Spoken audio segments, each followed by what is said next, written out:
مروی ہے کہ سروں کے پانی میں پہنچتے ہی ڈوبے ہوئے جسم سطح آب پر ابھر آئے اور اپنے سروں سمیت تانشین ہو گئے۔ علامہ حسین واعظ کاشفی تحریر فرماتے ہیں کہ وہ شخص جو سرائے فرزند جناب مسلم ابن عقیل علیہ السلام پانی میں ڈالنے کے لیے لایا تھا، اس کا نام مقاتل تھا۔ اس نے دونوں سروں کو پانی میں ڈالنے کے بعد حارث ملعون کے مقتول غلام اور بیٹے کی لاشوں کو باب بنی خزیمہ میں دفن کر دیا۔ جناب مسلم ابن عقیل علیہ السلام کے دو فرزندوں کی شہادت کے دن اور تاریخ میں اختلاف ہے، البتہ روایات میں 11 اور 12 ذی الحج سن 61 ہجری بھی ملتی ہے، کچھ نے 22 اور 23 ذی الحج بھی تحریر کی ہے۔ ان دونوں بچوں کی والدہ گرامی جناب حضرت رقیہ سلام اللہ علیہ بنت امیر المومنین حضرت علی ابن ابی طالب علیہ السلام ہیں۔ جہاں تک واقعہ شہادت کا تعلق ہے، وہ تقریباً تمام مورخین نے ایک جیسے نقل کیے ہیں۔ البتہ اس امر پر اختلاف ہے کہ یہ شہزادہ عبید اللہ ابن زیاد ملعون کی قید میں کس طرح آئے۔ بعض مورخین کے بقول دونوں شہزادے یوم عاشور تاراج خیام کے وقت صحرا میں نکلے، پھر راستہ بھٹک گئے، سپہ یزید کے ہاتھ لگ گئے۔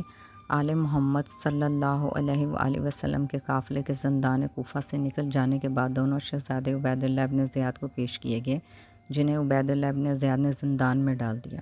جو مورخین یوم عاشور فرزند امیر جناب مسلم ابن عقیل علیہ السلام کی گرفتاری بیان کرتے ہیں، ان کے مطابق جناب مسلم ابن عقیل علیہ السلام کا اس مشکل سفر میں کم سن 2 بچوں کا ساتھ لانا ناممکن ہے۔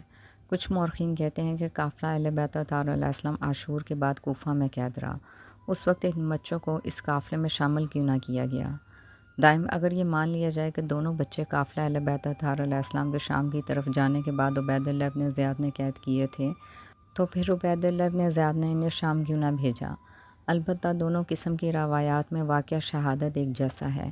شام غریبہ کے واقعات میں جناب مسلم ابن عقیل علیہ السلام کے 2 بیٹوں کا عبید اللہ ابن زیاد کی قید میں آنا بھی کچھ کتب میں مرقوم ہے۔ بعض مورخین کے نزدیک یہ دونوں شہزادے یوم عاشور اس وقت خیام سے صحرا کی جانب نکلے جب خیام کو نذر آتش کیا گیا۔ صاحب روضۃ الشہداء نے لکھا ہے کہ شہزادے جناب مسلم ابن عقیل علیہ السلام کے ساتھ آئے تھے، اور مشہور بھی یہی ہے۔ اس میں تمام مورخین متفق ہیں کہ دونوں بچوں کا سن 7 اور 9 برس کا تھا۔ اس میں بھی مورخین کا اتفاق ہے کہ دونوں کے نام ابراہیم علیہ السلام اور محمد علیہ السلام تھے۔ اس میں بھی کچھ مورخین کا اتفاق ہے کہ دونوں شہزادے 1 سال عبید اللہ ابن زیاد کی قید میں رہے۔ اس پر بھی مورخین کا خیال ہے کہ داروغہ زندان کا نام مشکور تھا۔ پھر اس پر بھی اتفاق ہے کہ دونوں کا قاتل حارث ملعون تھا۔ اس نقطے پر بھی اتفاق ہے کہ حارث ملعون کا انجام انعام کی بجائے قتل تھا۔ البتہ حارث ملعون کے قاتل اور نام میں اختلاف ہے۔